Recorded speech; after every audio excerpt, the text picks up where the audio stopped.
ఇప్పుడు ఒక తండ్రి కొడుకులు ఏదో ముచ్చట మీద లొల్లి పెట్టుకుంటుర్రు. నువ్వు అట్లా నువ్వు ఇట్లా అని తిట్టుకుంటుంటే మనం చూసి సున్నట్టు ఉండాలి. అంతేగాని నడిమిట్లకు పోయి మనం ఏదో చెప్పబోతే ఇంకేదో అవుతుంది.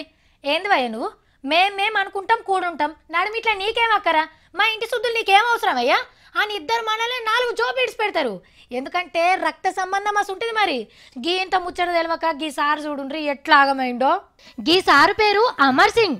మన ములాయం సింగ్ సార్కి జాన్ జబ్బా, జయమ్మ చిన్నం ఎట్లనో ఈ ఇద్దరు సింగులు అట్లా. ఇదంతా మొన్నటిదాకా, కానీ ఇప్పుడు కొత్త రాగం అందుకుండు అమర్ సింగ్ సారు. ఇదంతా తొండి అయ్యా కొడుకులు కలిసి నాటకం ఆడిండ్రు. కావాలనే పార్టీల పంచాదులు పుట్టించిండ్రు, కావాలనే ధర్నాలు చేపించిండ్రు, కావాలనే తిట్టుకున్నారు, కావాలనే ఎవరి కాళ్ళు ఎగిరిండ్రు. ఇదంతా నాటకం.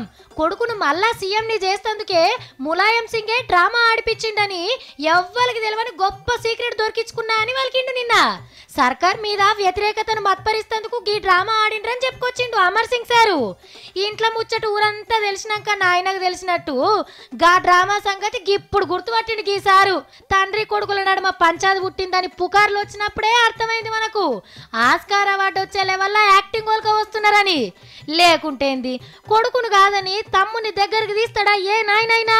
వాళ్ళతోని అల్లం బెల్లం లెక్క తిరిగిన గీ సార్కు గీంత లాజిక్ తెలియకుండా వచ్చునా?